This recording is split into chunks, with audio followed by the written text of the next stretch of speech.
विघ्न विनायक मूर्ति की जय। गोपिका जीवन स्मरणं गोविंद गोविंद। जानकी कांत स्मरणं जय जय राम राम। नमः पार्वती पतये हर हर महादेव। सद्गुरुनाथ महाराज की जय। आंजनेय मूर्ति की जय। स्मृते सकलकल्याणभाजनं यत्र जायते पुरुषस्तमजं नित्यं व्रजामि शरणं हरिं। यः शिवो नामरूपाभ्यां या देवी सर्वमङ्गला तयोः संस्मरणात् पुंसां सर्वतो जयमङ्गलम्। नारायणं नमस्कृत्य नरं चैव नरोत्तमं देवीं सरस्वतीं व्यासं ततो जयमुदीरयेत्। योगीन्द्राय नमस्तस्मै शुकाय ब्रह्मरूपिणे। संसारसर्पदष्टं यः विष्णुरातममुमुचत् कृष्णाय वासुदेवाय हरये परमात्मने। प्रणतः क्लेशनाशाय गोविन्दाय नमो नमः। वंशीविभूषितकरात् नवनीरदाभात् पीताम्बरादरुणबिम्बफलाधरोष्ठात् पूर्णेन्दुसुन्दरमुखात् अरविन्दनेत्रात् कृष्णात् परं किमपि तत्त्वमहं न जाने। भक्तवात्सल्यजलधेः परमानन्दरूपिणः अस्मदाचार्यराजस्य प्रपन्नोऽस्मि पदाम्बुजं। त्र्यम्बकपुराधीशं गणाधिपसमन्वितं गजारूढमहं वन्दे शास्तारं कुलदैवतं। बुद्धिर्बलं यशोधैर्यं निर्भयत्वमरोगता अजाढ्यं वाक्पटुत्वञ्च हनुमत्स्मरणात् भवेत्। ओम श्री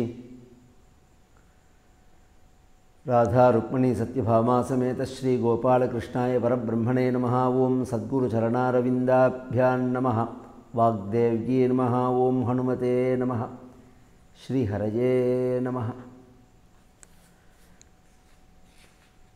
परम करुणामूर्तिயான ஸ்ரீயப்பதியான பகவானுடைய பரிபூர்ண கிருபா கட்டாட்சத்தை அடைஞ்ச துருவசுவாமி பகவான்டேந்து பூர்ணமான அனுகிரகத்தை வரன்களை பெற்றுக்கொண்டு திரும்பி வர வழியில் துருவசுவாமியினுடைய அப்பாவான உத்தானபாதர், அம்மாவான சுனீதி, சித்தியான சுருச்சி, தம்பியான உத்தமன் எல்லாரும் வரவேற்க எல்லாருக்கும் நமஸ்காரம் பண்ணி, முக்கியமாக சுருச்சியினுடைய சரணாரவிந்தத்தில் நமஸ்காரம் பண்ணி, உங்களுடைய கிருபையினால தான் எனக்கு பகவத் தரிசனம் கிடைச்சது அப்படின்னு அவள் கருணையை கொண்டாட, அவள் பண்ணினதை ஒரு தோஷமாக நினைக்காம அவள் நமக்கு கிருபதான் பண்ணினாள் அப்படிங்கிறத பார்த்த சுருச்சி சொல்கிறாள், என்னுடைய கிருபையினால் என்னால் கிடச்சதுன்னு நீ சொல்கிற, உன்னோட இந்த குணம்தான் காரணம். நான் பிடிச்சி உன்னை தள்ளி தான் விட்டேன், அப்பா அம்மாடி ஏறக்கூடாதுன்னு தான் நான் சொன்னேன். ஆனால் அப்பையும் என்கிட்ட நீ துவேஷத்தை அடையலை பாரு. பகவான் யாருக்கு கிருபை பண்ணுவான் அப்படின்னா, வாசுதேவ சர்வமிதி சமஹாத்மா சுதுர்லபா. உலகம் முழுக்க பகவானுடைய ஸ்வரூபமாக மித்திரர்களாக பாகவதோத்தமர்களாக பார்க்கக்கூடிய மகான்கள் யார் உண்டோ அவர்களுக்கு தான் பகவான் கிருபை பண்ணுவான். உண்மையான குடும்பம் அப்படிங்கிறது அதுதான். நம்ம நினைக்கிறோம் அப்பா அம்மா அப்படின்னு, அதெல்லாம் இல்லை. உலகமே பகவத் ஸ்வரூபம், எல்லாருமே நம்மளுடைய பந்துக்கள். இப்படி எல்லா மகான்களுமே சொல்லியிருக்கார்கள், பகவான் தான் அப்பா, தாயார் தான் அம்மா அப்படிங்கிற மாதிரி இல்லை.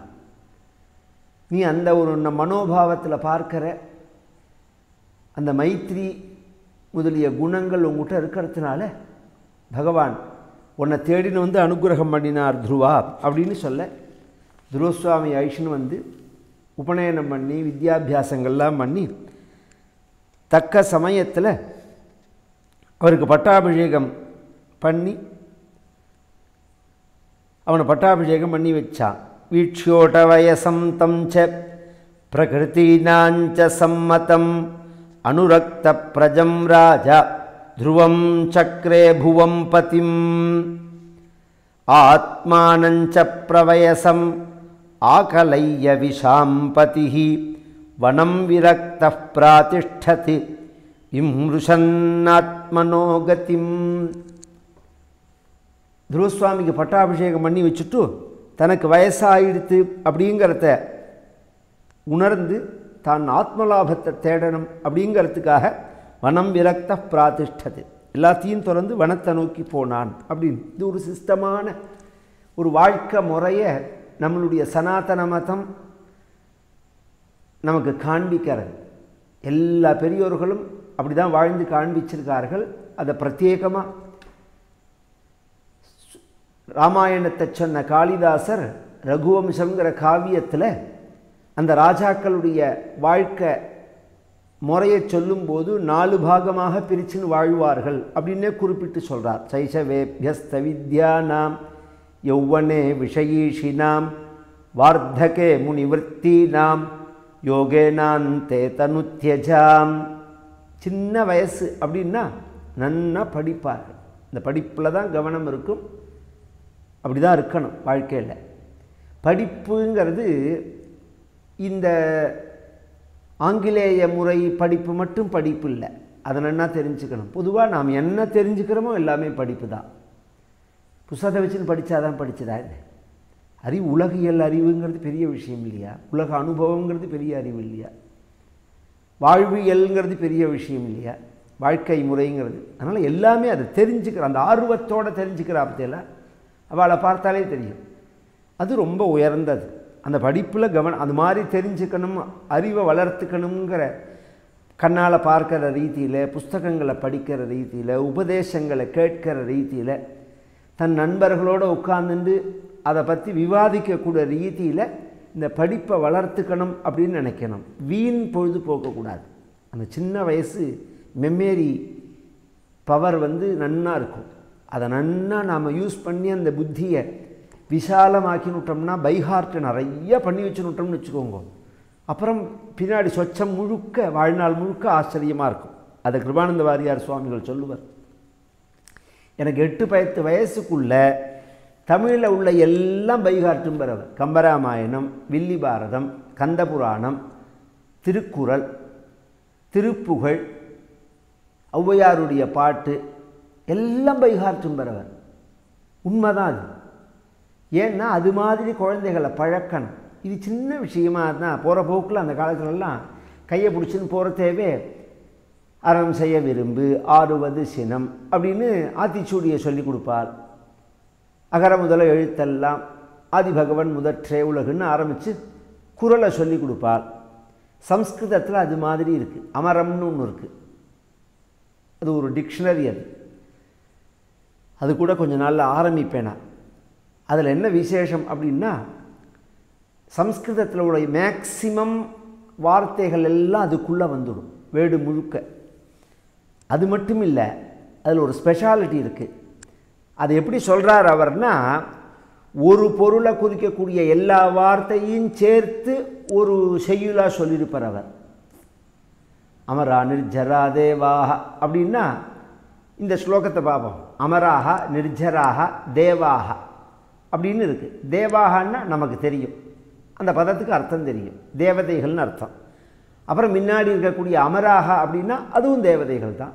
நிர்ஜராகன்னா இப்படி வரும். அதில் 25 வார்த்தை ஒரு பொருளை குறிக்கிறதுனா ஒரு வார்த்தை நம்ம தெரிஞ்ச வார்த்தையாக இருக்கும்.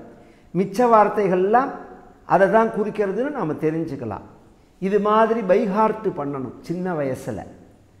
அது ரொம்ப முக்கியம். அது சைசவே அபியஸ்த வித்யானா யௌவனே விஷயீஷினா. சின்ன வயசு இருக்குது பற்றியில், அந்த கல்யாணமாகி அந்த குடும்பம் நடத்துகிற வயசு இருக்குது பாருங்க, ஜம்முன்னு வாழ்க்கையை அனுபவிக்கணும். ஏன்னா அதுவும் சின்ன ஒரு 20-22 வயசு, மேக்சிமம் 25 வயசுக்குள்ளே ஆண்களுக்கு கல்யாணம் ஆகிடணும், 20-22 வயசுக்குள்ளே பெண்கள் கல்யாணம் ஆகணும். அப்போ தான் அந்த வாழ்க்கையானது ஃப்ளெக்சபிளாக இருக்கும். ரொம்ப வயசான அப்புறம் கல்யாணம் பண்ணி ஈகோ ஜாஸ்தியாகி ஒருத்தருக்கு ஒருத்தர் விட்டு கொடுக்காம உடம்பு ரீதியாகவும் வார்த்தக்கியம் வந்ததுக்கு அப்புறம் வாழ்க்கையை அனுபவிக்கணும் அப்படிங்கிறதே முடியாது. மாடிப்படி ஏறி வந்தாலே இறக்கிறதுன்னா இவன் என்ன கல்யாணத்தை பண்ணின்னு இவன் என்னதை வாழ்க்கையை அனுபவிப்பான் இவன். அதனால் அதெல்லாம் குறைஞ்சிச்சு. ஒரு காலத்தில் அவரவர்களுக்கு சில நிர்பந்தங்கள் இருந்தது. கிராமத்துலேருந்து நம்மளுடைய வருமானம் வரக்கூடிய விவசாயத்தை விட்டுட்டு இந்த இங்கிலீஷ் படிப்பை நம்பின்னு வந்து வேலை கிடைக்காம குடும்பம் மண்ணாடி ஒரு செட்டில் பண்ணி கூட இருக்கக்கூடிய சகோதரர்களெல்லாம் காப்பாற்றி அவர்களெல்லாம் ஆயிடுச்சுன்னு வந்து இது மாதிரிலாம் ஒரு நிர்பந்தம் இருந்தது. வீடு கிடையாது, வாசல் கிடையாது, எல்லாரும் இடம் மாறி வந்ததுனால ஒரு சொத்து சேர்க்கணும். இப்போ அப்படி இல்லை. ஒரு ஜென்ரேஷன் 2 ஜென்ரேஷன் தாண்டி வெல் செட்டில்டு அப்படிங்கிற நிலையில் தான் இருக்கும். அப்படிங்கிறத அந்த குழந்தைகளுக்கு ஓரளவு எடுத்து சொல்லி நான் வந்து செட்டில் ஆனப்புறம் தான் கல்யாணம் பண்ணிப்பேங்கிறான். இன்றைக்குள்ள மார்க்கெட் நிலவரப்படி ஐடி ஃபீல்டில் ஆயுசு பிறந்து செட்டில் ஆக முடியாது. ஏன்னா அது மாதிரி ஒரு ஃபீல்டு அது. இன்றைக்கி வேணால் 5 லட்சம் 10 லட்சம்னு கொடுப்பனே தவிர நாளைக்கு வேலை இல்லைன்னு சொல்லுவான். இது இந்த ஃபீல்டு தானே இல்லை, எந்த வேலை எடுத்தாலுமே அப்படி இருக்குது. அப்போ நாம் என்ன பண்ணணும் அப்படின்னு சொன்னால் ஓரளவு நம்ம சப்போர்ட் பண்ணுறோம். அப்பா அம்மாக்கள் குழந்தைகளும் ஓரளவு அதை புரிய வச்சு கல்யாணம் பண்ணிட்டு சௌக்கியமாக இருக்கிறதுக்குள்ள வழியை சொல்லணும். அவளை எவ்வளே விஷயீஷினா ஒரு 40 அடையாத சௌக்கியம், 8 அடையாத சௌக்கியம் அப்படின்னு தமிழில் ஒரு பாட்டு. 40 வயசுக்குள்ளே எல்லா சௌக்கியத்தையும் மேக்சிமம் அனுபவிச்சுடணும். அதுக்கப்புறம் மைனஸ் தான் வாழ்க்கை. அப்புறம் எண்ணெய் ஒத்துக்காது, அப்புறம் உப்பு ஒத்துக்காது, அப்புறம் உரப்பு ஒத்துக்காது, அப்புறம் வாழைப்பழம் சாப்பிட்டா தும்மல் வரும், இப்படி ஆரம்பிச்சிடும். அதனால் அந்த வயசு என்ஜாய் பண்ணுற வயசு. வார்த்தகே முனிவிருத்தினா ஒரு குழந்தை பிறந்து அந்த குழந்தையை வளர்த்து அவன் இந்த பொறுப்பை ஏற்றுக்கிற சமயத்தில் அவன்கிட்ட பொறுப்பை ஒப்படைச்சிட்டு ஒதுங்க தெரியணும். குடும்பத்தை விட்டுட்டு எல்லாத்தையும் நாம் இழுத்து போடணும் செய்யக்கூடாது. கடைசியில் யோகத்தினால யோகேனாந்தே தனுத்தியஜா உடம்பை நித்தியப்படி ஃபிசிக்கலாக வாக்கிங் போகிறது, ரொம்ப சிரமப்படுத்திக்காமல் யோகாபியாசம் பண்ணுறது, பிராணாயாமம் பண்ணுறது, ஆகார நியமத்தோடு இருக்கிறது, லகுவான ஆகாரங்களை மிதமாக சாப்பிட்றது, அளவாக சாப்பிட்றது. வயசானதுக்கு அப்புறம் தான் செட்டியாக வச்சுன்னு பட்சணங்களை தின்னான்னா அப்புறம் எப்படி இருக்கும்? தொப்பையும் தொந்தியுமா பார்த்தோம்னா வயசாக வெயிட்டாகிறது உடம்பு. அப்படி ஆகக்கூடாது. அந்த காலத்துலலாம் பார்த்தெல்லாம் அப்படியே சுருங்கின்றே வரும். இயற்கையோட அமைப்பு என்னென்னா பெருமனை ஆகிறது 25 வயசுலேருந்து 50 வயசு தான். 55 வயசுக்கு அப்புறம் உடம்பு சுருங்க ஆரம்பிக்கணும். 80 வயசு 90 வயசுலலாம் பாட்டியை பார்த்தெல்லாம் அப்படியே வெறும் தோல் எலும்பு மட்டும்தான் இருக்கும். அப்படியே தோல்லாம் ஒன்றுமே இருக்காது. இன்றைக்கி டாக்டர் ஒன்று காமிச்சா உடனே புரோட்டீனை சாப்பிடணும். அவெல்லாம் உயிர் வாழலையா, வேலை செய்யலையா? அவள் அது அந்த சிஸ்டமே வேறு. நீங்கள் எப்படி வாழறீங்கிறது அந்த அளவாக எவ்வளோக்கு எவ்வளோ குறைச்சி சாப்பிட்றோமோ அவ்வளோக்கு அவ்வளோ ஆயுள் கூட. நம்ம சாஸ்திரத்தில் சுச்சிரிச்சு மிதபுக்கு அப்படின்னு சாஸ்திரமே சொல்கிறது. இது மாதிரி வாழ்ந்து யோகாபியாசம் பண்ணி சுய நினைவோட சரீரத்தை விட்டு பிராணன் போகணும். பயம் இல்லாமல், சுய நினைவோடு இருந்தால் மட்டும் போகாது, பயம் இல்லாமல். எல்லோரும் இப்போ என்ன பிரார்த்திச்சுக்கிறான்னா தூக்கத்தில் போயிடணும் உயிருங்கிறான். அந்த மாதிரி நிலையில் இருக்குது. அப்படியா வேண்டிக்கிறது பைத்தியகாரத்தனம் இல்லை. என் கையால் கட்டின்ற வேஷ்டியாக இருக்கணும், என் கையால் இட்டுண்ட விபூதியாக இருக்கணும், என் கையால் சாப்பிட்ட சாப்பாடாக இருக்கணும், என் கையால் பண்ணின பூஜையாக இருக்கணும், என் வாக்குனால் நான் ராமா கிருஷ்ணா சிவா மகாதேவா அப்படின்னு சொல்லணும், மூச்சு நிற்கணும்.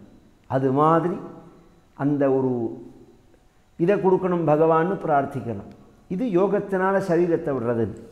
இது நம்மளுடைய ராஜாக்கள்லாம் நமக்கு காண்பிச்சது. அந்த முறையில் துருவசுவாமியை பட்டாபிஷேகம் பண்ணிட்டு ஆத்மானஞ்ச பிரவயசம் ஆகலைய விஷாம்பதி வனம் விரக்த பிராதிஷ்டத்து விம்ருஷன்னாத்மனோகதிம் இவன் கிளம்பி போயிட்டான். அதுக்கப்புறம் துருவசுவாமி ராஜ்ய பரிபாலனை பண்ணி வரத்து. அதுக்கப்புறம் நடந்த சரித்திரத்தை சொல்கிறாள். உத்தமஸ்துவகிருதோத்வாஹ மிருகயாயாம் பலீயசா ஹதः புண்ணியஜனேனாத்ரௌ தன்மாதாஸ்ய கதிம் கதா.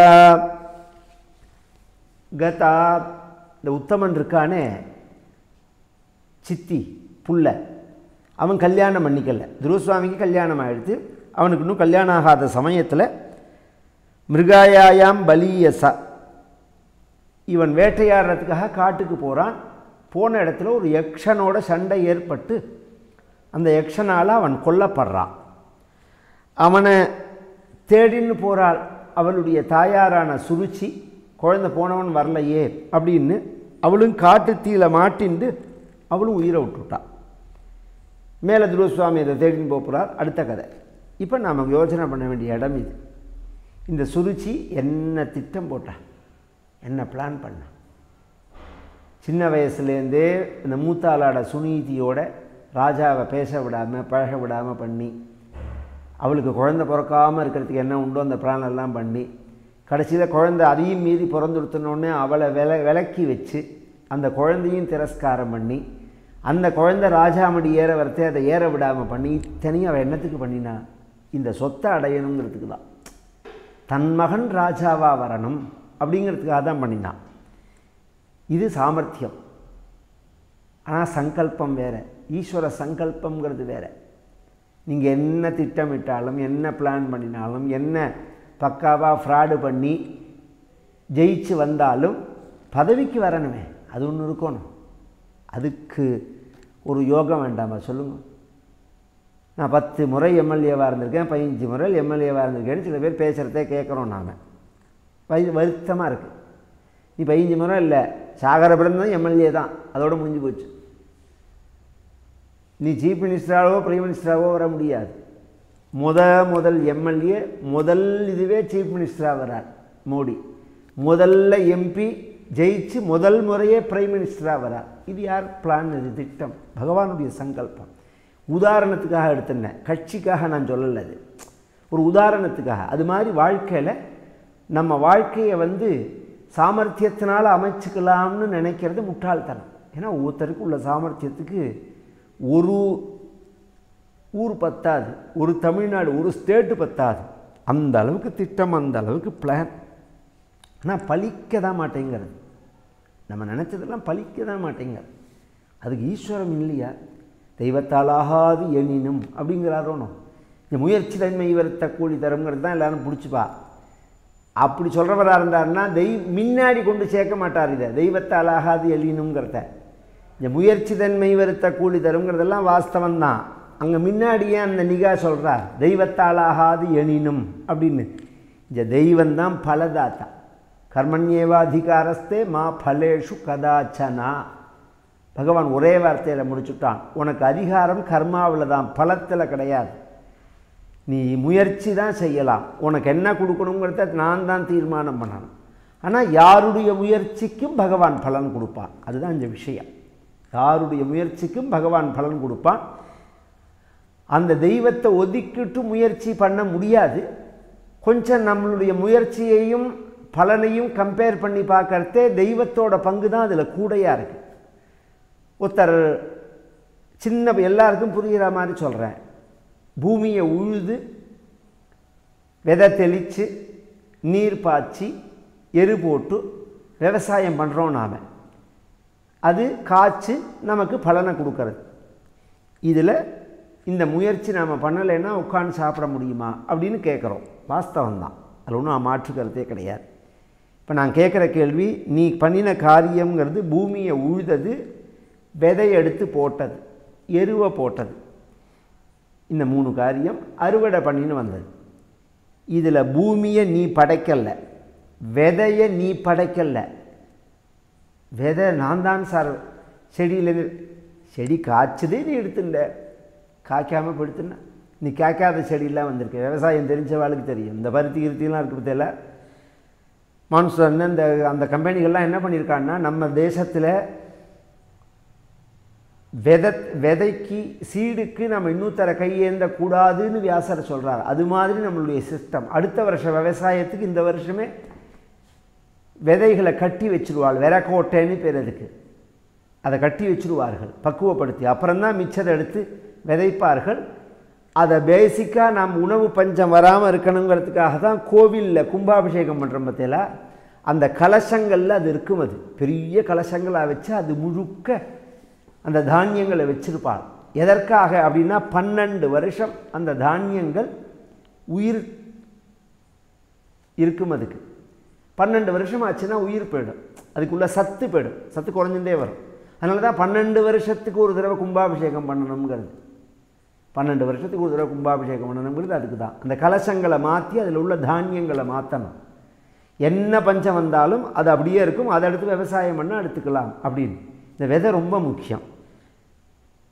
அக்ரேவாபி சாந்திரவாபி கோபோஷி பீஜ சங்கிரஹி சாயம் பிராத்தா க்ஷேத்திரதரிசி பிரளயேப்பி நனஷ்யதி அப்படிங்கிறார் வியாசர். அதில் பீஜ சங்கிரஹி விதைகளை யார் எடுத்து வச்சு விவசாயம் பண்ணுறானோ அவனுக்கு நஷ்டமே வராதுங்கிறார். அது முளைக்கிறதா இருக்கணும். நாம் விதையை நாம் தயார் பண்ணலை, பூமியை நாம் உண்டாக்கலை, ஜலத்தை நாம் உண்டாக்கலை. அதை நான் விதைச்சா அந்த விதையிலேருந்து செடி வரதை நாம் பண்ணலை, அது இயற்கையாக வர்றது. அது முளைக்காமையே படுத்தினா நீ என்ன பண்ணுவேன்?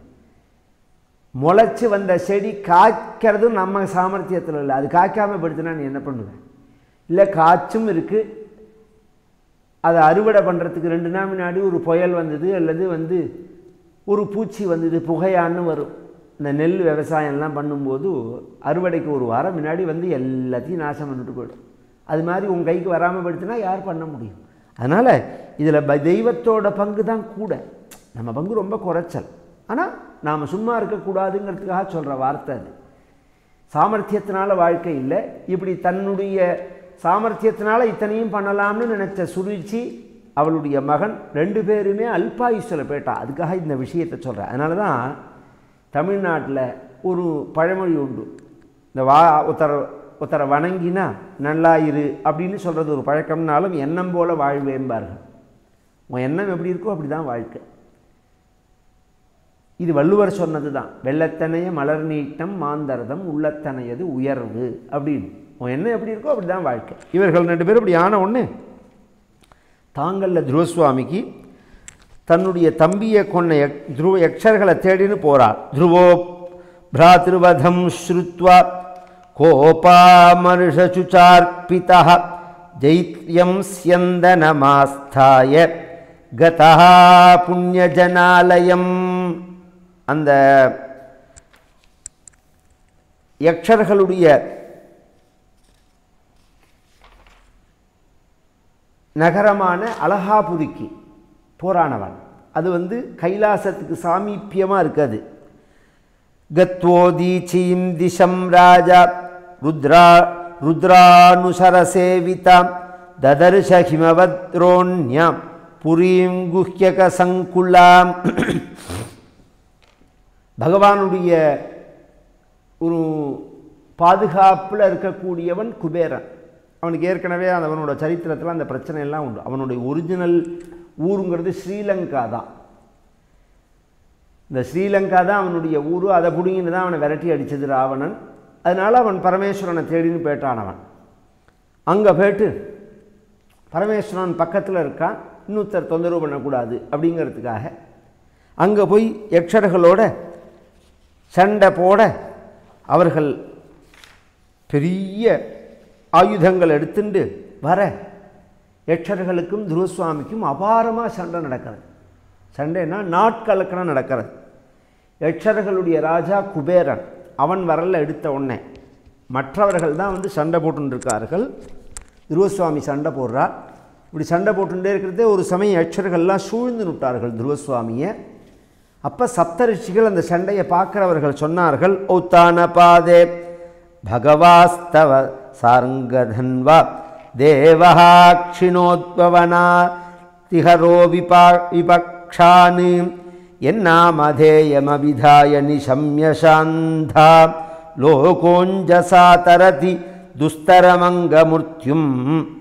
உன்னுடைய மகிமையை நீ மறந்துட்டியா துருவா? சப்தரிஷிகள் சொல்கிறார், உன்னுடைய மகிமையை நீ மறந்துட்டியா? சார்ங்கம்ங்கிற வில்லோட கூடின பகவான் சின்ன வயசில் உனக்கு அனுகிரகம் பண்ணியிருக்கார். அவன் நாமாவை சொல்லி அடைய முடியாத வெற்றிங்கிறதே கிடையாது. எந்த இடத்துல அவனுடைய நாமாவை சொல்கிறோமோ அந்த இடத்துல நவாசுதேவ பக்தானாம் அசுபம் வித்யதே கோச்சிது ஜென்ம வியாதி ஜரா மிருத்யு இப்படிலாம் எதுவாக இருந்தாலும் போயிடும்னு சாஸ்திரங்கள் சொல்கிறது. விஸ்வசநாம பலஸ்ருதியிலேயே சொல்கிறது. அதனால் நீ அந்த நாமா உனக்கு சித்தியாகிருக்கு, துவாதசாட்சர மந்திரம் உபதேசமாகிருக்கு, பகவானை நேராக பார்த்துருக்க, பகவான் உனக்கு நாராயண அஸ்திரத்தை கொடுத்துருக்கார், அதை எடுத்து நீ உபயோகப்படுத்து அப்படின்னு சொல்ல துருவசுவாமி ஒன்றே ஆச்சமனம் பண்ணிவிட்டு நிசம்ய கததாமேவம் ரிஷீனாம் தனுஷி த்ருவா சந்ததேஸ்திரமுபஸ்பிருஷ்ய என்னாராயண நிர்மிதம். அந்த நாராயண பகவானால் கொடுக்கப்பட்டதான அந்த நாராயணாஸ்திரத்தை எடுத்து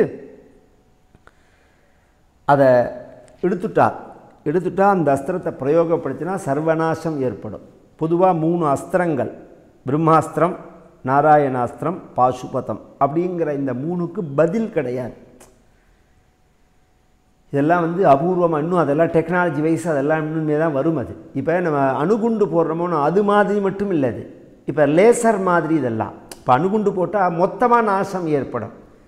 லேசர்னால் ஒத்தரை குறி வச்சு நாம் தாக்குற மத்தியில் அது மாதிரிலாம் ஆயுதங்கள் வந்திருக்கு. லேசராலேயே விமானத்தை தாக்கலாம், அழிக்கலாம், நகரத்தை அழிக்கலாம் அப்படிங்கிறதெல்லாம் இப்போ இப்போ கண்டுபிடிப்பில் இருக்குது. இஸ்ரேலில், இந்தியாவிலலாம் அது கண்டுபிடிப்பில் இருக்குது.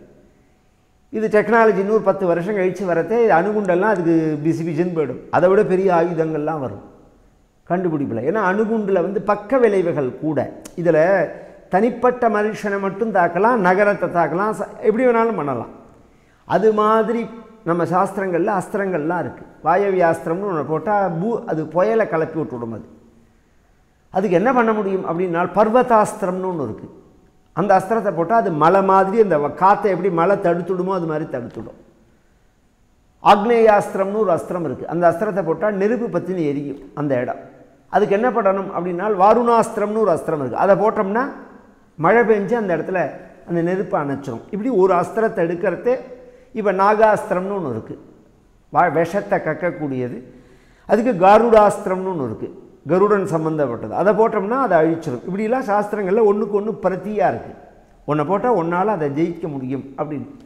ஆனால் பிரம்மாஸ்திரத்தை போட்டால் இன்னொன்று நாளாக அதை கட்டுப்படுத்த முடியாது. பிரம்மாஸ்திரத்தை போட்டால் பிரம்மாஸ்திரத்தினால தான் அதை கட்டுப்படுத்த முடியும்.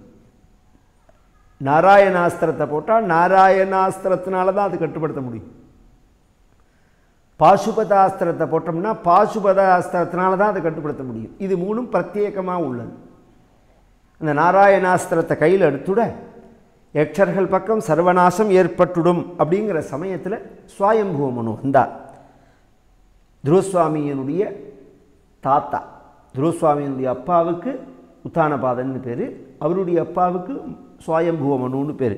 அலம் வஸ்ராதிரோஷேன தமோத்வாரேன பாப்மன ஏன புண்ணியஜனானேதான் அவதீஸ்த்வமானாகசஹா நாஸ்மத்குலோச்சிதம் தாத கர்மைதத் சத்விகர்ஹிதம் வதோ யதுபதே வானாம் ஆரப்யதஸ்தே கிருதைனசாம் சர்வபூதாத்மபாவேன பூதாவாசம் ஹரிம் பவான்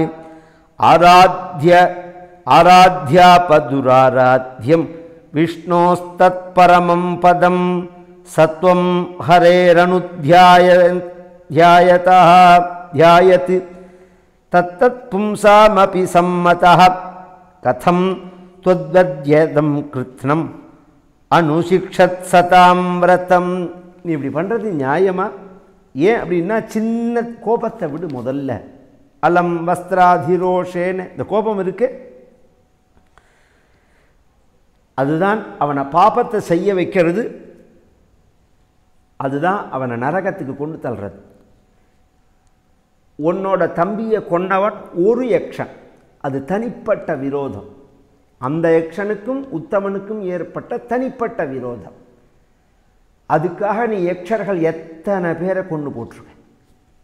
யாரோ ஒருத்தர் ஒரு தப்பு பண்ணினாருங்கிறதுக்காக ஒரு சமூகத்தில் உள்ள அத்தனை பேரையும் நாம் தண்டிக்கிறது எந்த வகையில் நியாயம்? அது சீக்கியர்கள் அத்தனை பேரை கொன்னார்களே, நியாயமா அது? எவ்வளோ பெரிய அயோக்கியத்தனம் அது. ஹிந்துக்கள் அத்தனை பேரை கொன்னார்களே. இப்போ தமிழ்நாட்டில் எடுத்துட்டா பார்ப்பனர்கள்னு அத்தனை துவேஷப்படுறானே. யாரோ எங்கேயோ ஒருத்தன் பாதிச்சான்னா அது அவன் தனிப்பட்ட குணம், அதுக்கு அவனுக்கு தண்டனை கொடுக்கணும் அப்படிங்கிறது வேற. நல்லவா எத்தனை பேர் இருக்கா ஹிந்துக்களில், இஸ்லாமியர்களில், கிறிஸ்துவர்களில் நல்லவா எத்தனை பேர் இருக்கா? அதைத்தான் நாம் பார்க்கணும். அதை ஒருத்தர் தப்பு பண்ணால் அவனுக்கு தான் தண்டனை கொடுக்கணுமே தவிர அந்த சமூகமோ அந்த மதத்தையோ நாம் குறை சொல்லக்கூடாது. சித்தாந்த ரீதியாக நாம் வாதிடலாம், எதிர்க்கலாம், அது விஷயம் வேற. தனிப்பட்ட முறையில் தனிப்பட்ட மனிதனை தாக்கிறது அப்படிங்கிறது நாம் பாதிச்சிருந்தால் தான் பண்ணலாம். அதை நீ எத்தனை யட்சர்களை கொன்னுட்ட, இது ஒரு பக்தனுக்கு அழகா? நீ சின்ன வயசில் பகவானை பார்த்தேன் அப்படின்னு சொல்கிறையே, இப்படி நீ பார்த்துருந்தா உன் மனசில் கருணை தானே இருக்கும், பக்தி தானே இருக்கும். இப்படிப்பட்ட காரியங்கள் நீ பண்ணியிருப்பியா? நம்ம குலத்தில் பிறந்த அந்த பெருமையை நீ காப்பாற்றுறதா இருந்தால் இந்த காரியம் பண்ணியிருப்பியா? பகவானை ஆராதிக்கிறது அவ்வளோ சுலபம் இல்லை. அவ்வளோ சின்ன வயசில் பகவானை ஆராதிச்சிருக்க. அந்த ஒரு சுவாமிகிட்டேருந்து துருவபதம்ங்கிற ஸ்தானத்தை அடைஞ்சிருக்க. அது எதனால் அடைஞ்ச அப்படின்னு சொன்னால், ஆராத்யாபதுராராத்யம் விஷ்ணோஹோ தத்பரமம் பதம்.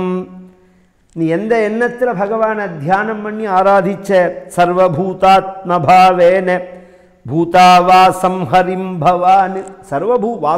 வாசுனாத் வாசுதேவஸ்ய வாசிதந்தே ஜகத்ரயம் சர்வபூத நிவாசோசி வாசுதேவ நமோஸ்துதேன்னு எல்லா இடத்துலையும் பகவான் இருக்கான் அப்படிங்கிற பாவத்தில் நீ தபஸ் பண்ணி தானே பகவான் உனக்கு அப்பேற்பட்ட அனுகிரகம் பண்ணினார். அந்த எண்ணம் உள்ளவன் நடந்தேன்னா இவாளெல்லாம் கொண்டிருப்பியான். வாசலில் பார்த்தா அப்படியே ஆயிரக்கணக்காக எறும்பு படையாக இருக்கும். நல்லவாளாக இருந்தால் ஓடி போய் ஒரு புடி அரிசியை கொண்டு போடுவான். அதுக்கு பாவியாக இருந்தால் கொண்டு வந்து மருந்தை தெளிப்பான்.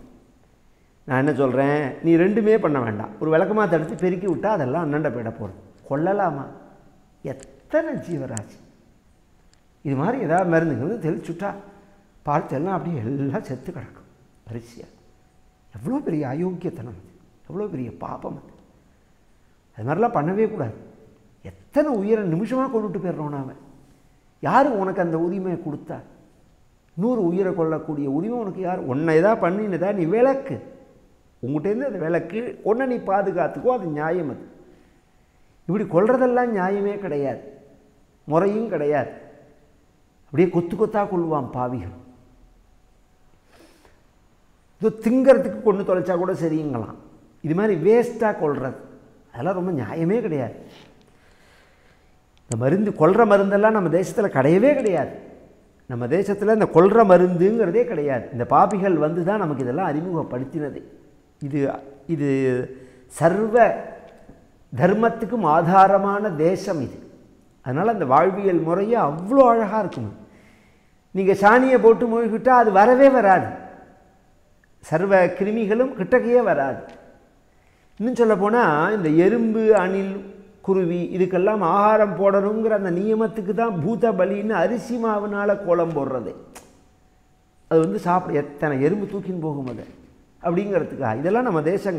இந்த ஏகாதசி முடிஞ்சு துவாதசி அன்னைக்கு எங்கள் பாட்டியை பார்த்துருக்கேன் நான். ஒரு கைப்பிடி நொய்யை எடுத்துன்னு வந்து வாசல் அப்படியே தெருவா எறும்பு புத்தி எங்கேயாவது இருக்கான்னு. ஏன்னா 1000 பேருக்கு அன்னதானம் பண்ணணும், துவாதசி அன்னைக்கு சாப்பாடு போடணும். அமாலக்ஷம் து துவாதசியாம் அப்படின்னு ஒருத்தருக்கு சாப்பாடு போட்டோம்னா லட்சம் அமாவாசை அன்னைக்கு சாப்பாடு போட்ட பலன்னு சாஸ்திரம் சொல்கிறது.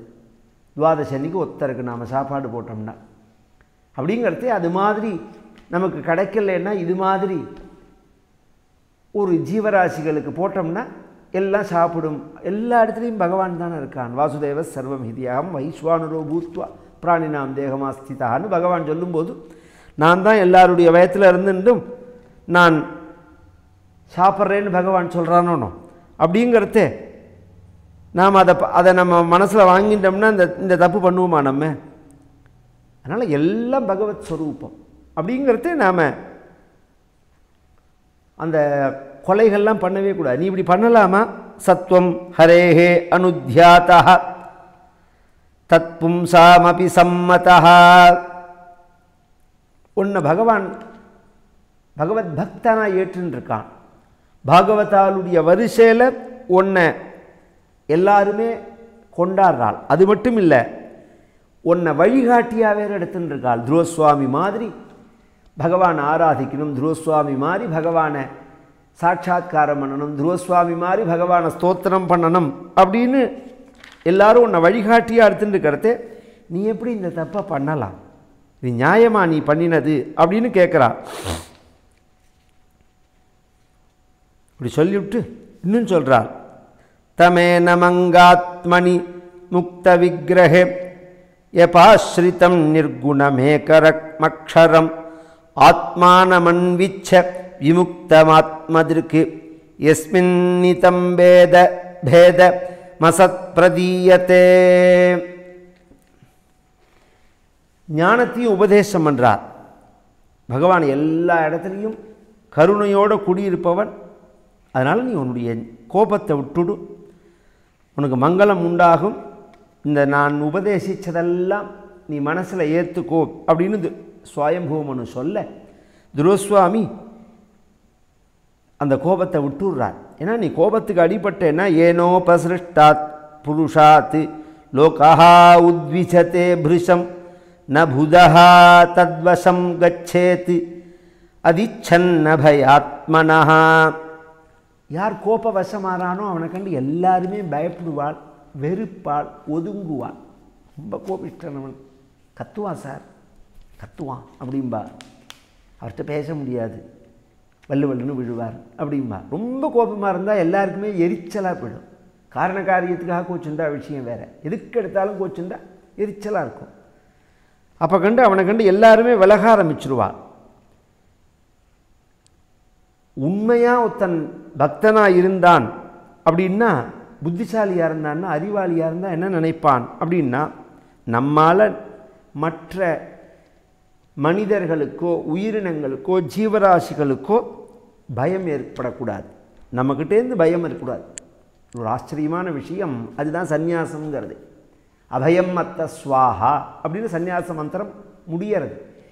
அந்த சந்நியாசத்தை ஒருத்தர் வாங்கிக்கும் போது என்ன சொல்லி வாங்குறார் சந்நியாசம் அப்படின்னா, இனி இந்த உலகத்தில் எங்கிட்டேருந்து யாருக்கும் பயம் இருக்காது அப்படின்னு சொல்லி தான் வாங்குறார்.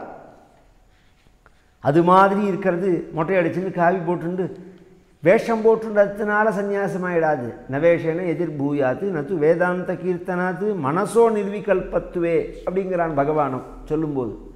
வேஷத்தை போட்டுனதுனாலையோ வேதாந்தத்தை பேசினதுனாலையோ தன் சன்னியாசி ஆகிட முடியாது அர்ஜுனா. மனசு நிர்விகல்பமான நிலையை அடையணும், விகல்பம் இல்லாத நிலையை அடையணும்.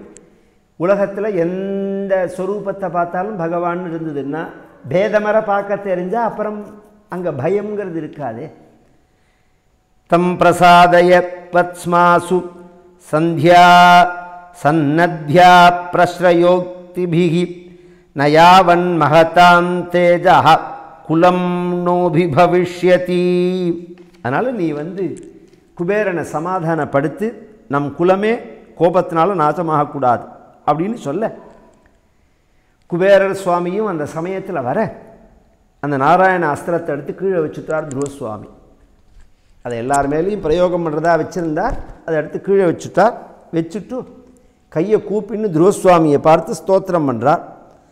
இதை பார்த்த உடனே சரணமடைய அவரை பார்த்து துருவசுவாமி சொல்கிறார், போபோ க்ஷத்ரியதாயாத் பரிதுஷ்டோஸ்மி தேனகா யஸ்த்வயம் யஸ்த்வம் பிதா மகாதேசாத் வைரம் துஸ்த்யஜமத்யமஜஹ ந பவானவதீத்யக்ஷாத் நயக்ஷா ப்ராதரம் தவ காலயேவ ஹி பூதானாம் பிரபு அப்யயபாவயோஹோ. நீ குற்றம் கிடையாது, நீ உயர்ந்தவன், உன் தம்பியை கொண்டான் யக்ஷர்கள் அப்படின்னு நினச்சிண்டு நீ இந்த சண்டைக்கு வந்திருக்க. உன்னோட தாத்தா சொன்னதை கேட்டு நீ இந்த கோபத்தை விட்டுட்ட. உண்மையில் யக்ஷர்கள் உன் தம்பியை கொல்லலை, பின்ன காலம் அது எதுவுமே ஒரு காலம்தான். நன்னா இருந்தார் சார், திடீர்னு ஹார்ட் அட்டாக் வந்தது இப்போ எடுத்தார் சார், இல்லைன்னா ஒரு 10 வருஷம் இருந்திருப்பாருன்னா. ஏன் ஹார்ட் அட்டாக் வந்தவன் 30 வருஷம் இருக்கானே, அதை சொல்லுங்களேன். ஹார்ட் அட்டாக் வந்தவன் 30 வருஷம் இருக்கா, சௌக்கியமாக 40 வருஷம் உள்ளவெல்லாம் இருக்கா. இன்னும் சொல்லப்போனால் சுகர் இருந்தால், ப்ரெஷர் இருந்தால், பிபிலாம் இருந்தால் ஹார்ட் அட்டாக் வரும்னு. இப்போ பார்த்தா அதெல்லாம் இல்லாமையே ஹார்ட் அட்டாக் வருது. இந்த விஷயம் அதெல்லாம் இல்லை. நீங்கள் போகணும், அதுக்கு ஒரு காரணம் வேணும். இதுதான் முக்கியம். கேன்சர் வந்துடுத்து போயிட்டார், ஹார்ட் அட்டாக் வந்துடுத்து போயிட்டார், கொரோனா வந்தது போயிட்டார், அதெல்லாம் கிடையாது. நீங்கள் போகணுங்கிற காலம் கொரோனா வந்தது, போகணுங்கிறதுனால கேன்சர் வந்தது, போகணுங்கிறதுனால பிபி ஹார்ட் அட்டாக் வந்தது. இதான் விஷயம். இதெல்லாம் தாண்டி உயிரோடு இருக்கிறவெல்லாம் இருக்க தான் இருக்கா. அதுக்காக நாம் நடக்கிறத நடக்கட்டும்னு இருக்கக்கூடாது. நம்ம ஆரோக்கியமாக உடம்பை வச்சுக்கணும்னு தான் நினைக்கணும். ஏன்னா இந்த ஆயுசு, இந்த ஜென்மா திருப்பி கிடைக்காது. நாம் நினச்சாலும் திருப்பி இந்த ஜென்மாவை அடைய முடியாது. அப்படிங்கிறத நாம் அதை நீட்டிக்கக்கூடிய காரியங்களை பண்ணத்தான் பண்ணணும். ஜீவன் பத்ராணி பஷ்யதி அப்படின்னு சாஸ்திரங்கள் சொல்கிறது. அதுக்குள்ள முயற்சிகள் பண்ணத்தான் பண்ணணும். பகவத் ஆராதன ரூபமான முயற்சிகள் பண்ணத்தான் பண்ணணும். காலமிருத்தியை அபமிருத்தியை விலக்கிக்க முடியும். விருணீஹி காமம் நிருபயன் மனோகதம் மத்தஸ்த்வமௌத்தான பதே விசங்கிதः வரம் வரார்ஹோம்புஜ நாபபாதயோஹோ அனந்தரம் துவாம் வயமங்க சுஸ்ருமா. நீ பகவானை பார்த்துருக்க, பகவத் கிருபையை அடைஞ்சிருக்க. அதனால் நீ என்ன வரன் வேணுமோ அதை கேளு, உனக்கு வரன் கொடுக்கணும் அப்படின்னு நான் ஆசைப்பட்றேன் அப்படிங்கிறார். கவனித்து கேட்கணும், கதையை தூங்கின்னு கேட்கக்கூடாது. இப்படி கேட்குறவர் யார்? குபேரன். எந்த ஆத்திர இன்றைக்கி பூஜை ரூமில் பிரதானமாக வச்சு குபேரனோட படத்தை எல்லாம் பூஜை பண்ணுறார்களோ, பிராச்சீனமாக ராமர், கிருஷ்ணர், சிவபெருமான், காமாட்சி, மீனாட்சி, ராஜராஜேஸ்வரின்னு வச்சுருந்த படத்தெல்லாம் எடுத்து ஓரமாக வச்சுக்கிட்டு நடுப்பில் இப்படி அப்படியே பணத்தை கொட்டுறா மாதிரி ஒரு ஃபோட்டோ ஒன்று வந்திருக்கு. இன்னும் சைனாலேருந்து வேறு ஒருத்தன் வந்திருக்கான், தொப்பையும் தொந்தியுமா, அதையும் குபேரன்கிறா. அதை வச்சு பூஜை பண்ணுறா. ஜனங்களுடைய புத்தி எந்த அளவுக்கு தரம் குறைஞ்சி போய் எடுத்துக்கிறத பாருங்கள். அந்த நடுநாயகமாக நாம் ராம பட்டாபிஷேகம் தான் வைக்கணும், ருக்மிணி கிருஷ்ணர் ராதாகிருஷ்ணரை தான் வைக்கணும், சிவபெருமானை தான் வைக்கணும், அம்பாளை தான் வைக்கணும், முருகனை தான் வைக்கணும், கணபதியை தான் வைக்கணுங்கிறது நம்மளுடைய சம்பிரதாயம்.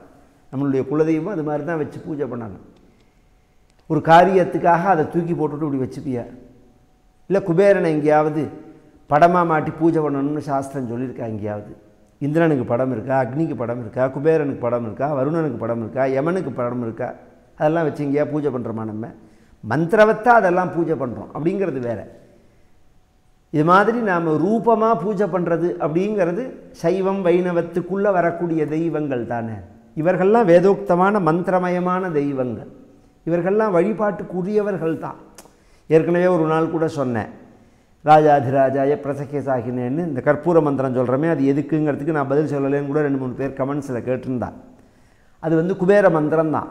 குபேரன்ட்ட பகவான் கிருபை பண்ணி அனுகிரகம் பண்ணியிருக்கார் சிவபெருமான்.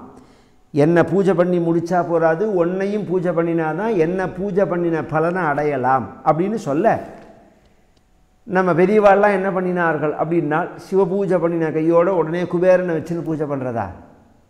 ஆனால் வரன் அது மாதிரி கொடுத்துட்டார் சிவபெருமான்.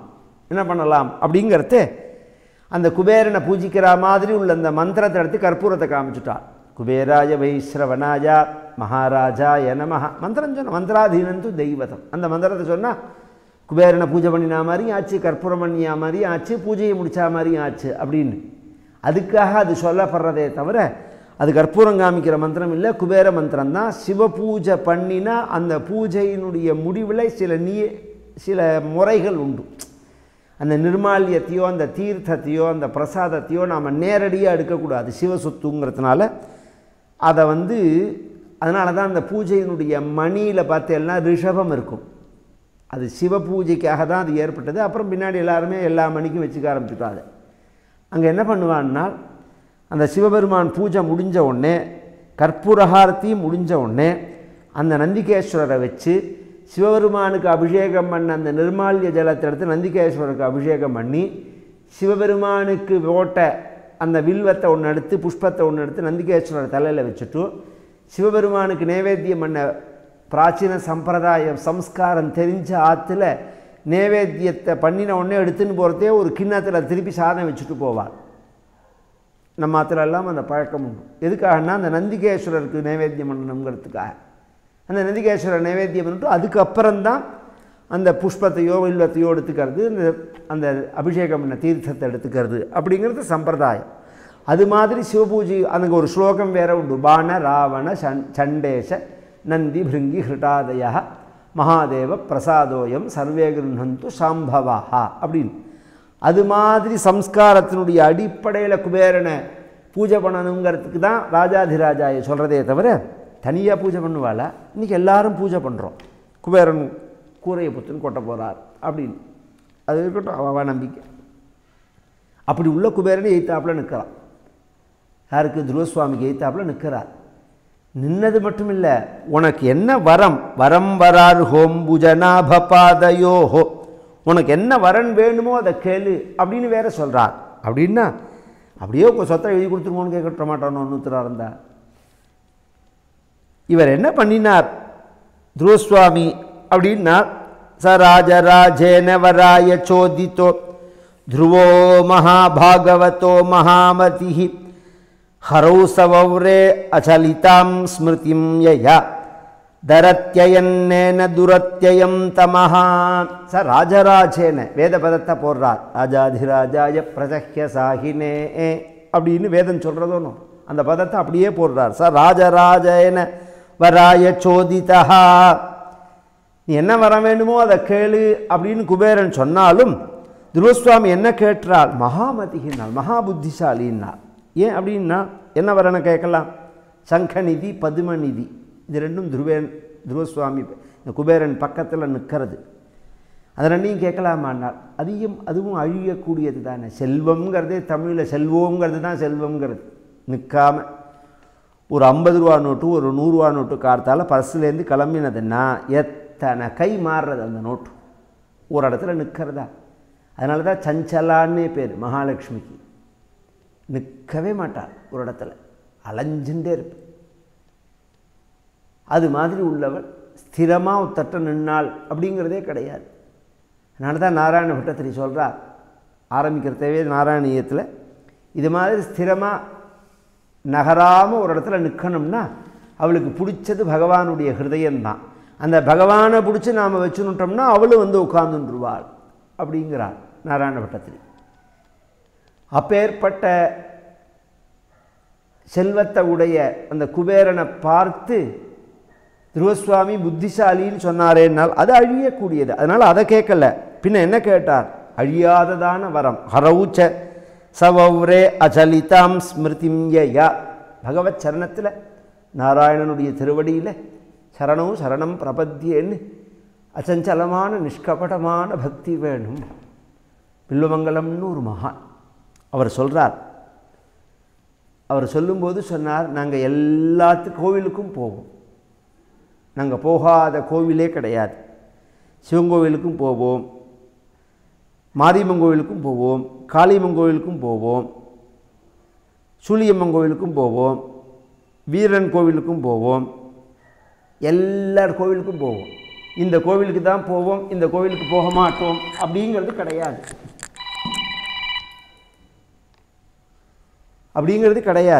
ஏன் அப்படின்னா எங்களுக்கு எல்லா தெய்வங்களும் எங்களுக்கு வழிபாட்டுக்குரியவைகள் தான், எல்லாம் தெய்வங்கள் தான். ஆனால் அந்த தெய்வத்துக்கிட்ட போய் நாங்கள் என்ன கேட்போம் அப்படின்னு சொன்னால், எனக்கு அது வேணும் இது வேணும் அப்படின்னு கேட்டுற மாட்டோம். பின்ன பகவத் சரணத்தில் பக்தி வேணும், கோபாலன்ட்ட பக்தி வேணும் அப்படின்னு கேட்போம். அது நியாயம்தானே. நம்மளை விட பெருசு தானே மற்ற தெய்வங்களை. இப்போ நான் சொன்ன எல்லாருமே நம்மளை விட பெரியவா தானே.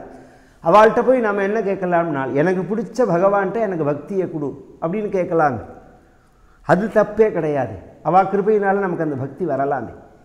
அதனால் பகவத் சரணத்தில் நமக்கு பக்தி வேணும்னு தான் கேட்கணும். இன்னொன்று வேணும்னு கேட்டுறக்கூடாது. எனக்கு ஐஸ்வர்யம் வேணும்னோ, எனக்கு ஆரோக்கியம் வேணும்னோ, எனக்கு இது வேணும்னோ, குழந்தை வேணும்னோ, எனக்கு கல்யாணம் ஆகணும்னோ, பொதுவாக இஷ்ட நிஷ்டைன்னு ஒரு தெய்வத்துக்கிட்ட தான் கேட்கலாம். இன்னொரு தெய்வத்துக்கிட்ட கேட்கவே கூடாது. அது நியாயமே கிடையாது. அது நமக்கு இஷ்டநிஷ்டைன்னா எந்த தெய்வம் நமக்கு இஷ்டமானதோ அந்த தெய்வத்துக்கிட்ட தான் கேட்கணும். அதுதான் நியாயமும் கூட. இன்னொரு தெய்வத்துக்கிட்ட கேட்க மனசு வராது, கேட்க மாட்டார்கள் உத்தமர்கள். ஆனால் ஒன்றை கேட்கலாம், எனக்கு செல்வத்தை கொடு, எனக்கு ஆயுஷை கொடு அப்படின்லாம் கேட்கக்கூடாதே தவிர எனக்கு பக்தியை கொடுன்னு கேட்கலாமே. எனக்கு என்ன தெய்வத்துக்கிட்ட பக்தியோ அதை கொடுன்னு கேட்கலாமே. அதை சொல்ல தஸ்ய பிரீத்தே ந மனசா தாம் தத்வைட்டவிட்டஸ்ததஹ பஷ்யதோந்தர்ததே சோபி ஸ்வபுரம் பிரத்யபத்யத அதா யஜத யஜ்ஞேசம் கிருதுபிஹி பூரி தட்சிணைஹி. இவன் திரும்பி வந்தார் துருவசுவாமி. இந்த வரனை பெற்றுக்கொண்டு யதோக்தமான முறையில் பகவான் ஆராதனை பண்ணி நிறைய யாகங்கள் மூலமாக யஜ்ஞம்.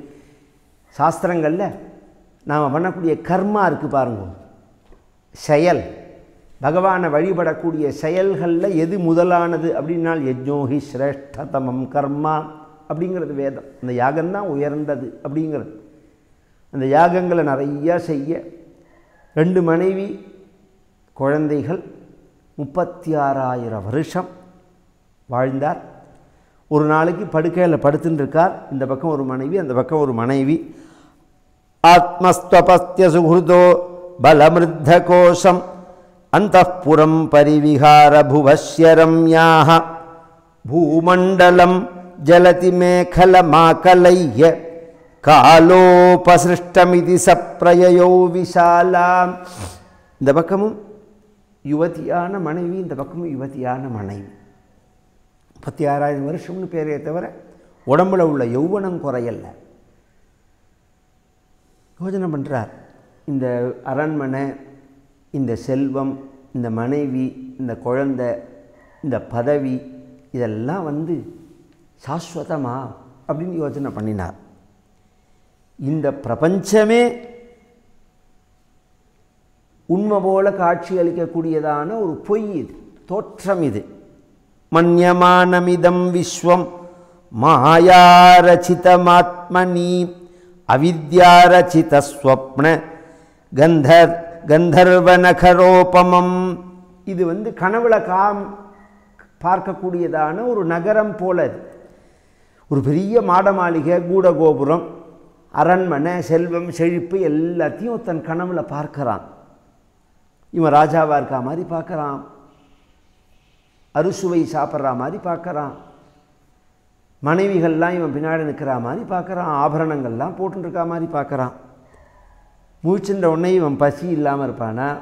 இவன்கிட்ட அந்த நகைகள்லாம் இருக்குமா? இவனை சுற்றி வாழலாம் இருப்பாளா? எதுவுமே கிடையாது. முழிச்சுன்ற உடனே பசிக்கிற. நீ சொப்னத்தில் பாட்டிய பசி சாப்பிட்டா மாதிரி பார்த்திய, அது பசி நிவர்த்தி ஆகுமா எங்கேயாவது? இந்த கனவுல பார்த்ததெல்லாம் உண்மையானா உண்மை இல்லை. கனவுல பார்த்ததெல்லாம் உண்மை இல்லை, பொய்ன்னு எப்போ நிரூபணமாகிறது? வீழ்த்து கொண்டவுடனே நிரூபணமாகும். அது மாதிரி வாழ்க்கை அப்படிங்கிற கனவு, ஞானங்கிற விழிப்பு வந்தவுடனே இதெல்லாம் பொய் அப்படிங்கிறது தெரியும். இதெல்லாம் நாம் விடணும் அல்லது நம்மளை விடும், ரெண்டுக்குள்ளே ஒன்று தான். இது அதுவாக நம்மளை விட்டால் நமக்கு துக்கம், நாம் விட்டுட்டு போனோம்னா துன்பம் கிடையாது அப்படின்னு சொல்லிவிட்டு இது எல்லாத்தையும் விட்டுட்டு பிரயோ விஷாலா தஸ்யாம் விசுத்தகரணஹ சிவவார்க்விகாஹ்ய பக்த்வாசனம் ஜிதமருத்மனசா கிருதாக்ஷः ஸ்தூலே ததார பகவத் பிரதிரூபயேதத் த்யாயம் ஸ்ததவ்யவஹிதோ யஸ்ருஜன் சமாதௌ. விஷாலான்னா இன்றைக்கி பத்ரிகாசிரமம் சொல்கிறோமே, அந்த பிரதேசத்துக்கு விஷாலான்னு பேர். அதுதான் விஷாலாங்கிற நகரமே. அந்த இடத்துல பகவானை பழையபடி முன்பு ஆராதிச்சா மாதிரி அதே மந்திரத்தினால பக்திம் ஹரௌ பகவதி பிரவஹன்னஜஸ்ரம் ஆனந்த பாஷ்பகலயா முகுரர்த்தியமானஹ. அப்படியே அந்த பகவான் நாமாவை சொல்லும்போது அப்போ கூட ஒரு சங்கல்பம் இருந்து ஆழ்ந்த மனசில், இப்போ அந்த சங்கல்பமும் இல்லை, சுத்தமான பிரேமையோட அந்த பகவானை நினச்சி தபஸ் பண்ணும்போது கண்ணிலேருந்து கண்ணீர் கொட்டுறது. அப்படியே ஹிருதயம் உருகிறது. விக்லித்யமான ஹிருதயா புலகாச்சிதாங்கா ந ஆத்மானமஸ்மரத சாவிதி முக்தலிங்கா. அப்படியே உடம்பு முழுக்க ரோமாஞ்சம் ஏற்பட்டது, மயிர்கூச்சல் ஏற்பட்டது, எல்லாம் மறந்தது. அந்த பகவத் சப்தத்தில், நாமத்தில், ரூபத்தில் அப்படியே மனசு லயமாச்சு. இப்படி இவன் தபஸ் பண்ணிட்டே இருக்கிறதேவே திடீர்னு சுற்றி அப்படியே பெரிய ஜோதியாக இருக்கா மாதிரி இவனுக்கு தோண்டா. இப்போ கண்ணை திறந்து பார்க்குறான், ஆச்சரியமான ஒரு விமானம் வர்றது, எல்லா இடத்தையும் பிரகாசம் பண்ணிட்டு அந்த விமானம் நெருங்கிறதே பார்க்குறான். அது பகவான் போகிறதான விமானம், அது வைகுண்டத்திலேருந்து வர்றது. அந்த விமானத்தில் சுனந்த நந்தர் அப்படின்னு சொல்லக்கூடிய விஷ்ணு பார்ஷதர்கள், சுனந்த நந்த, ஜெய விஜய, விஸ்வக்சேன, இதெல்லாம் விஷ்ணு பார்ஷதர்கள். கருடர், சுனந்தநந்த முதலியவர்கள்லாம் விஷ்ணு பார்ஷதர்களுடைய பெயர்கள். அதில் சுனந்தநந்தர்கள் வரார்கள். அவர்கள் இறங்கி போபோராஜன் சுபத்ரந்தே வாசம் நோ வஹிதஸ்ருணு எப்பஞ்ச வருஷ தபசா பவான் தேவமதி திருப்பத்து. சின்ன வயசில் 5 வயசில் பகவானை குறித்து தவம் பண்ணி சாட்சாத்காரம் பண்ணினவங்கள ஐஷ்ணு வர சொல்லி பகவான் போகிற விமானத்தையே அனுப்பிச்சிருக்கார் அப்படின்னு சொல்ல, துருஸ்வாமி இது சாதாரண விமானம் இல்லை, பகவான் போகிற விமானம். இதை எல்லாருக்கும் பகவான் அனுப்ப மாட்டான். உங்களை ஐஷ்ணு வர சொல்லிருக்காருன்னு அந்த விமானம் பூமியை தொடாமல் நிற்கிறது. அது மேலே ஏறணும் அப்படின்னு சொன்னால் ஒரு ஸ்டூல் போட்டால் தான் ஏற முடியும். அவர்கள் தேவர்கள், அவர்கள் கால் படாமல் இருக்குது. துருவஸ்வாமி பார்க்குறான். ததோத்தான பதஹா புத்திரஹ ததர்ஷாந்தகமாகதம் மிருத்யோர்மூர்த்னி பதம் தத்வா ஆருரோகாத்புதம் கிருஹம். அப்படி பார்க்கறதே மிருத்யு யமதர்மராஜன் நிற்கிறார் பக்கத்தில். யமதர்மராஜன் யாரு கண்ணிலையாவது பட்டிருக்காரோ? பட்டதே கிடையாது. ஏன் படுறது இல்லைன்னா, பட்டால் அவரையும் கரெக்ட் பண்ணிடுவா. யார் கண்ணிலையும் அவர் வர்றதே கிடையாது. அவர் நிற்கிறார். ரெண்டாவது அவர் வரதே கிடையாது, யமதூதர்கள் தான் வருவார்கள். அவர் கையை கட்டி நிற்கிறத பார்த்துட்டு என்னன்னு கேட்க, உங்களுடைய ஆயுசு முடிஞ்சுடுத்து அப்படின்னு சொல்கிறதுக்காக வந்தேன்னா. இப்படி வந்தால் கூப்பிடுவா, சொல்லுவா யமதர்மராஜன். அதட்டி உருட்டி சொல்ல மாட்டானா? பகவத் பக்தரோன்னு அதுக்காக ஜவா அப்படின்னு சொல்லி யமதர்மராஜனை குனிய சொல்லி அவருடைய மிருத்யோகோ மூர்த்னி பதம் தத்துவா, அவருடைய தலையில் அப்படி காலை வச்சு அந்த விமானத்தில் ஏறுறா. ஏறினா அந்த விமானம் உட்காந்துன்ற உடனே இவா சொல்கிறா, நீங்கள் சங்கல்பிச்சா நினச்சாதான் அந்த விமானம் கிளம்பும், ஏன்னா நீங்கள் தான் அதுக்கு எஜமானம் அப்படின்னு உடனே விமானம் கிளம்பட்டம் அப்படின்னு சொல்ல, விமானம் கிளம்புறது கொஞ்சம் தூரம் போனோடனே விமானம் எப்படி திரும்புறது, மேலே போகாமல் இறங்கிறது. ஏன்னு கேட்டால் விஷ்ணு பார்ஷதர்கள், எனக்கு வைகுண்டம் வேண்டாம் அப்படின்னு சொன்னான். ஏன் வேண்டாம் அப்படின்னு கேட்க, ஸ்வர்லோகமாரோக்ஷன் சுனீதீம் ஜனனீம் த்ருவஹ அன்வஸ்மரகதம் ஹித்வா தீனாம் யாஸ்யேத்ரிவிஷ்டபம். நான் பாபி, நான் நன்றி கெட்டவன், நான் கிருத்தக்ஞன், எனக்கு வைகுண்டம் வேண்டாம்னா. என்ன இப்போ ஏன் அப்படி சொல்கிறேன் நீங்கன்னா, என் 5 வயசில் யாருமே என்னை பிறந்த உடனே எங்கள் அப்பா என்னை வேண்டாம்னு சொல்லிட்டா. எங்கள் அம்மா என்னை எடுத்து வளர்த்தா, எனக்கு பகவானை காமிச்சு கொடுத்தா. இப்போ வைகுண்டம் போகிறதே எங்கள் அம்மாவை விட்டுவிட்டு நான் போகிறேன். எங்கள் அம்மா இல்லாத வைகுண்டம் எனக்கு வேண்டாம். அதுக்கு துருவஸ்வாமியை பார்த்து விஷ்ணு பார்ஷதர் சொன்னால், முதல்ல விமானத்தை நிறுத்துங்கோன்னா. ஏன் அப்படி பாருங்க மேலேன்னா. பார்த்தா மேலே ஒரு விமானம் போகிறது, அதில் சுனீதி உட்காண்டிருக்கா. நீங்கள் உங்கள் அம்மாவை மறந்துட்டேல், பகவான் மறக்கலேன்னா. உங்களை பகவானை காண்பிச்சு கொடுத்த உங்கள் அம்மாவுக்கு தான் முதல் விமானம் பகவான் அனுப்பிச்சது, அப்புறம்தான் உங்களுக்கு விமானம் அனுப்பிச்சிருக்கார் அப்படின்னு சொல்ல, துருவஸ்வாமி போய் மேலே துருவ மண்டலமாக வைகுண்டத்துக்கு பக்கத்தில் பிரகாசிக்கிறார் அப்படின்னு சொல்லி இந்த சரித்திரம் வேதத்திலேயே சொல்லப்பட்ட சரித்திரம். அது சும்சுமாரஸ்தானம்னு பேர். நாத்வனி பிரமீயத்தே நாக்னௌ பிரமீயத்தே நாப்சு பிரமீயத்தே நானபத்ய பிரமீயத்தே லக்வான்னோ பவதி த்ருவஸ்த்வமசி த்ருவஸ்ய க்ஷிதமசி த்வம் பூதாநாமதிபதிரசி த்வம் பூதாநாகஸ்ரேஷ்டோசி த்வாம் பூதான்யுபபர்யாவர்த்தந்தே நமஸ்தே நமः சர்வந்தே நமோ நம சிசுகுமாராய நமஹா அப்படின்னு பலஸ்ருதி வேதம் சொல்கிறது. அதில் ரொம்ப விசேஷங்கள்லாம் இருக்குது. அதெல்லாம் ஒரு நிமிஷத்தில் சொல்லி முடிக்க முடியாத விஷயம் இது. அதை அடுத்த நாளை தினம் வரத்தே அதை விஸ்தாரமாக சொல்கிறேன். நாராயணேத்யாதி ஜபத்பிருச்சைः பக்தைः சதா பூர்ண மகாலயாய ஸ்வதீர்த்தகாங்கோபமவாரிமக்ன நிவர்த்திதா சேஷருஜே நமஸ்தே. நாராயண நாராயண நாராயண நாராயண நாராயண நாராயண நாராயண நாராயண நாராயண நாராயண நாராயண நாராயண நாராயண நாராயண நாராயண நாராயண. கோபிகா ஜீவனஸ்மரணம். கோவிந்த கோவிந்த. ஆஞ்சநேயமூர்த்திக்கு ஜெய்.